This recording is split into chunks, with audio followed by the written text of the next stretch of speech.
I'm Welton Gaddy, host of State of Belief Radio, with our continuing coverage of the 2016 Republican National Convention in Cleveland, Ohio.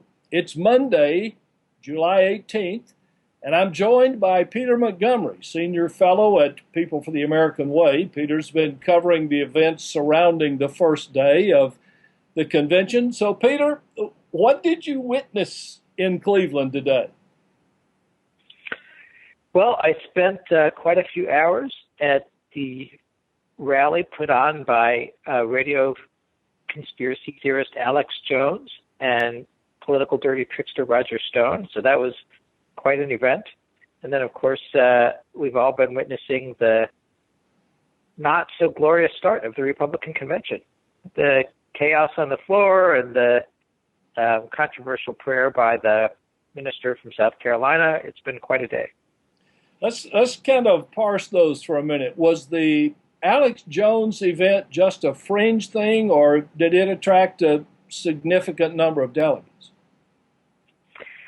I would say it's pretty much of a fringe thing, except that, these days it's really hard to tell the fringe from the rest of the party, given the fact that Donald Trump has embraced Alex Jones and has gone on his radio show.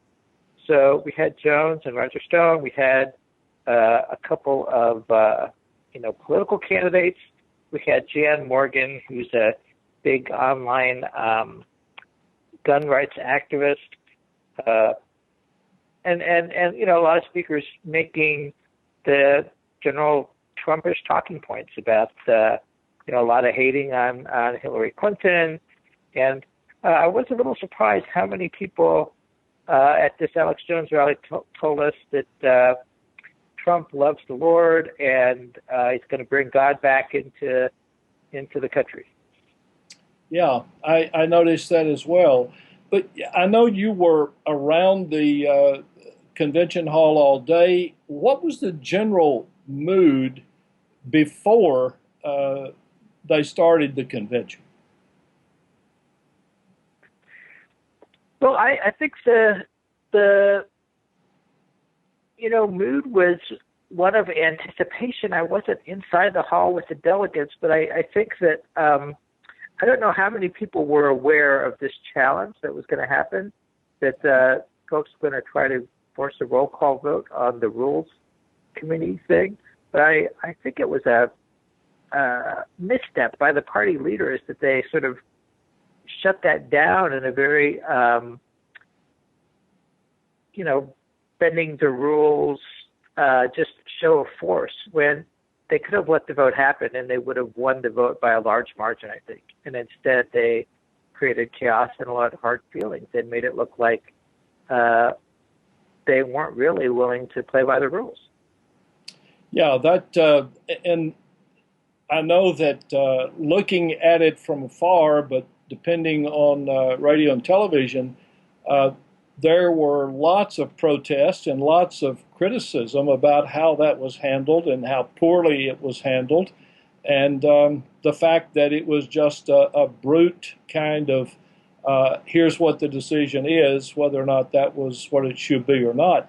Did you see any protest out today? And I'm wondering if what you heard after the start of the convention, if anything, about the anger that was obvious in the room.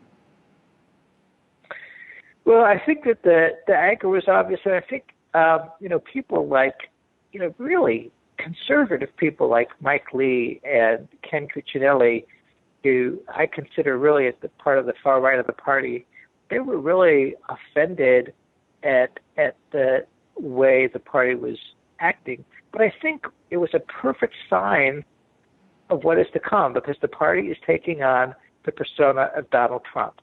And Donald Trump is not about playing by the rules. Donald Trump is all about showing strength. And so I think that was what Trump wanted, and I think the party is taking on the Trump persona. And I think that is what some of these never Trump people, it's why they've been fighting to the end, because some of these people who are, very conservative, and I would disagree with them politically on just about everything, but I've really developed some respect for the fact that some of them just are not willing to go along silently and see the party just trash its own principles in order to embrace this charlatan. Yeah.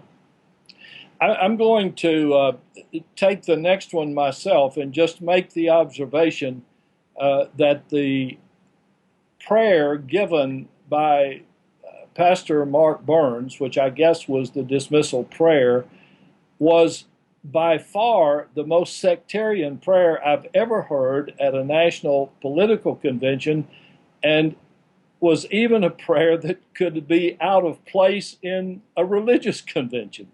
I just was stunned by it, and then very, well, I'll say I had mixed feelings about it. So I'll take that one. Tell me, did you have any surprises happen today on the first day in Cleveland? Well, I think that prayer that you mentioned was a surprise just because it was so blatantly sectarian and surprisingly so. I was surprised again by the number of people at the Alex Jones rally who talked about Trump as being sent by God. I heard a lot. I've heard that from plenty of religious right figures. I wasn't expecting to hear that angle from the kind of conspiracy theory wing of the party.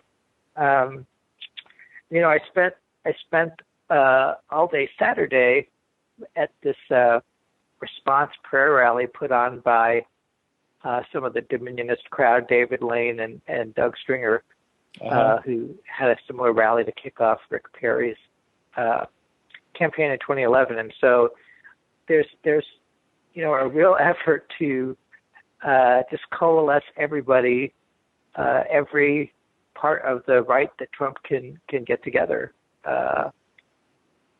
and including folks that would have been considered quite fringe not very long ago. Peter Montgomery, thanks for being with us. I'm Welton Gaddy for State of Belief Radio.